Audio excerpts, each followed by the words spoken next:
gone through this too. It started becoming, I'm living in the car with my daughter.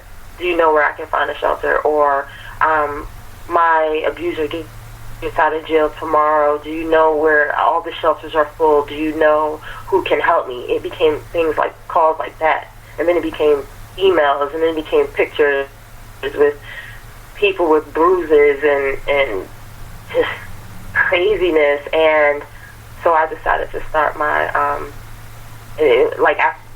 after 2 years of this, I decided to start my nonprofit organization, G.R.O.W. Foundation, which is Girls Recognizing Our Worth. And it's a nonprofit organization. It's a 501c3, so it's like legit with the IRS. You can you donate to it, and it's 100% tax write-off. And I started it to assist victims and survivors of domestic violence with the resources needed to get back on their feet and to lead a life safe and independent of abuse. So I feel like I just rambled, but I had to give you the backstory. Oh yeah, that is quite all right. We definitely needed to hear that. Now, with the G.R.O.W. Foundation, what all do you do as far as assisting those and raising awareness? G.R.O.W. does a lot. Like for instance, earlier today, actually maybe about an hour before I called you, I went and picked up. I was introduced to a young woman as of this past Friday, and she just left an abusive situation, and she didn't have anywhere to go, so I had to reaching out to several shelters and dropped her off, was able to find her or assist her with finding shelter, and took her to the shelter this evening. So whereas G.R.O.W. doesn't have its own big building yet, and I'm claiming that, it's because I had been doing the advocacy part for 2 years before I started G.R.O.W., I had already built relationships with some of the shelters around here. And then as far as me being a spoken word artist and using that forum as a way to share my testimony, so I had that audience too. So now, when you go to these seminars and stuff, sometimes it can be, sometimes people tune it out. Domestic violence is a very taboo topic, and then if you just follow off statistics, 1 in 4 women, 1 in 7 men, every 9 seconds a woman is beaten, sometimes people don't want to hear that. So I, in doing what I do, and I guess how I do it, just kind of built this following, which is amazing. So social media plays an instrumental role in this whole thing because I'm transparent. So, I give the girls that I assist, or not even just girls all the time. I mean, I've had men reach out, so I'll give them aliases just to protect their privacy. And I'll say, okay, this past Christmas, it was a woman, I called her Faith. She has 4 children. I said Faith does not have any. Faith is living with a family member in a 1-bedroom apartment in the hood with 4 children and herself. So 6 people in this 1-bedroom apartment in the hood, and they do not have a Christmas. So what can we do to give Faith a Christmas? So the community pulled together, and I, along with my husband, came and supported me, and we played Santa Claus and gave this family a Christmas. Or one woman who's she didn't have transportation, someone donated a car. And granted, it's a little squatter, it just gets you from point A to point B, but the fact of the matter is this woman didn't have a car, and someone donated it. So he was able to get this woman transportation to work. And then the mechanic said, I want to donate my services and fix the car for free. And then someone else said, I want to donate and get the car registered. It's just crazy how the community, rallies together. So I'm able to assist these women with getting shelter, job referrals, clothes, toys, food, just whatever, sometimes they just need a listening ear.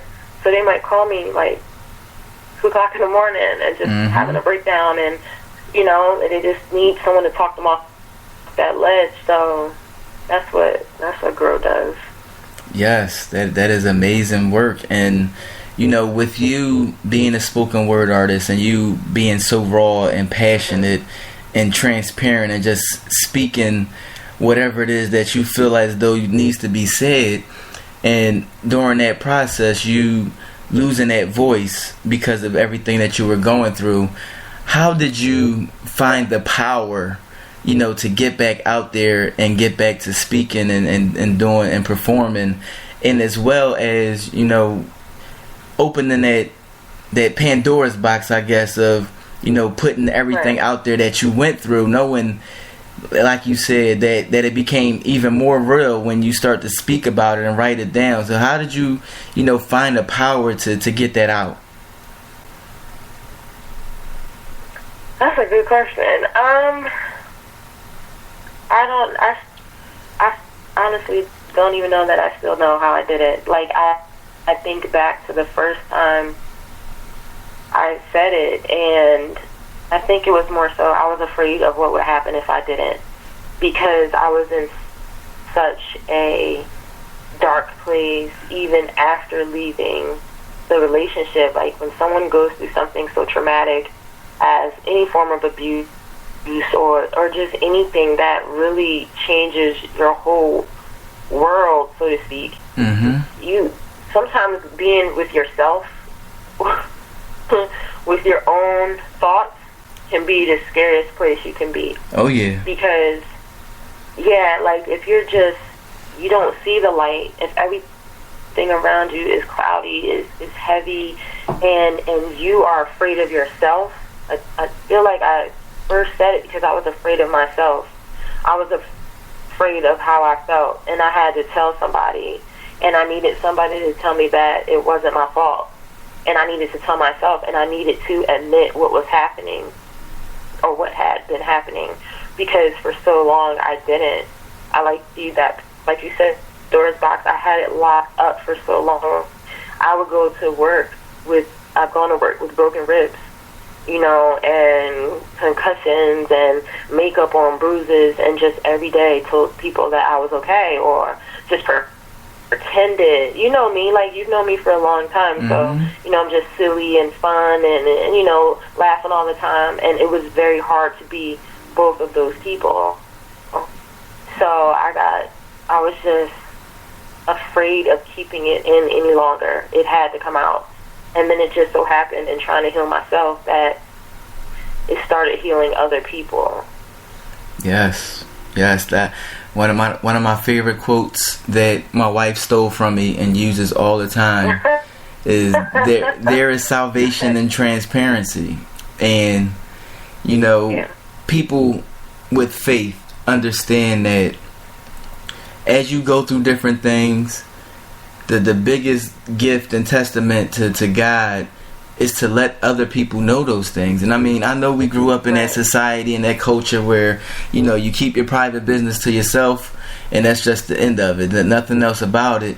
But as you start to realize, when you start to let that voice out and you start to share different things that you've experienced and share different things that you overcome, you start to save other people's lives. And in our field, in HIV and AIDS field, we go out and we educate and we advocate. So we pretty much do similar things to what you do at G.R.O.W. Foundation, but in the HIV and AIDS field.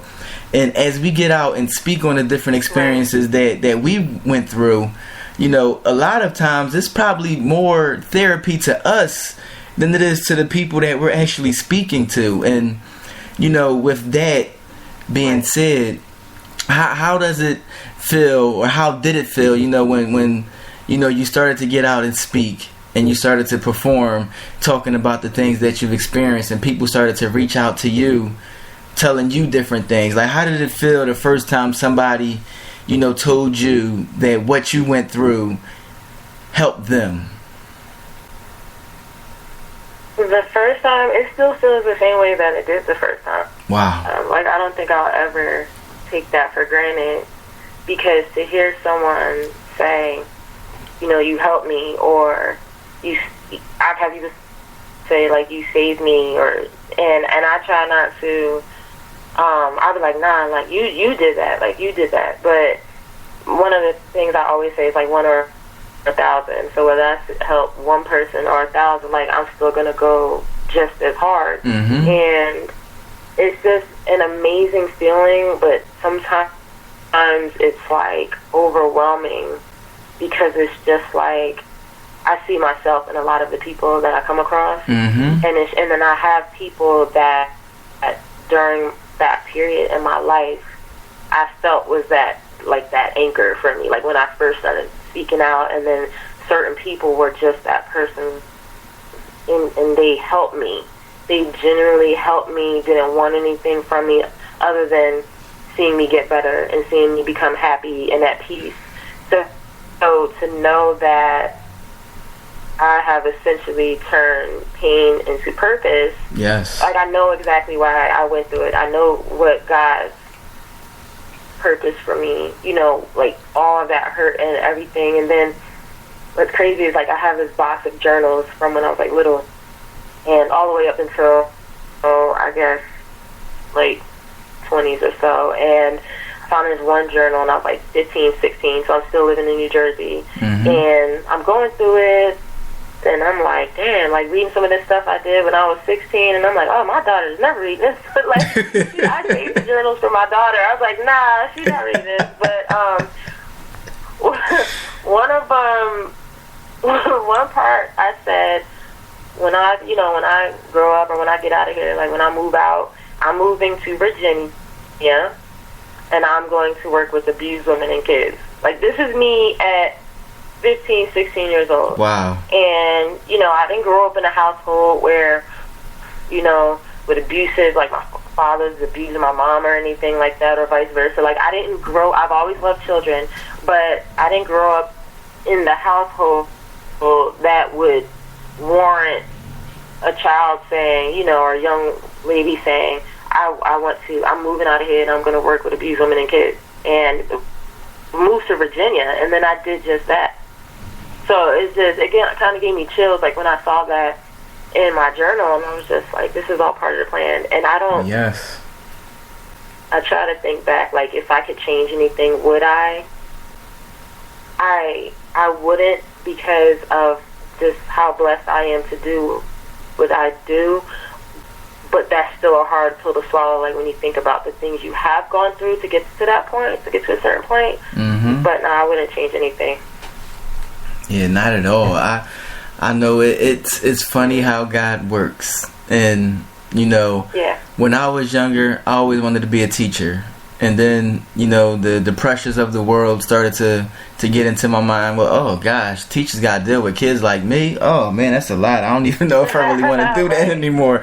Oh my gosh, they only get paid that much? Oh gosh, heck no, I ain't teaching.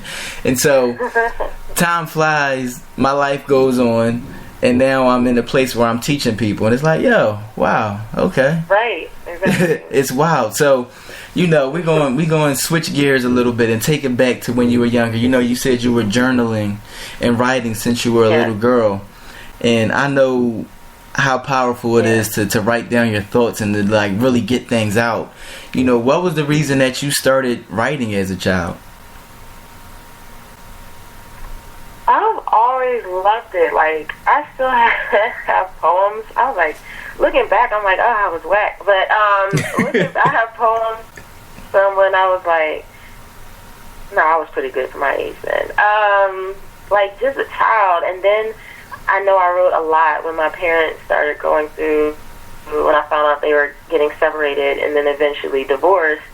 So I wrote a lot then, and I just talked about how that felt. Sometimes I wrote it in poems, sometimes I just wrote it in a journal, sometimes I wrote stories, but I would just write it out, and I would read it to my youngest sister, and she would just sit there and listen. She didn't know what I was talking about. She was probably like 5 at the time, and I'm reading poems like like they were all deep. I was like, why were they so deep for me to be like 10 years old? And I'm like, walking away, the wind blowing, and I was just like, what am I about the wind blowing? But welcome, that's worn away, not by you. Like, anyway, it was just always a way of expressing myself. English class has always been my favorite throughout school, and it got to the point where I used to like write people's papers for them in high school and get paid, just like have them pay me. Or I wrote this girl's paper. I think we was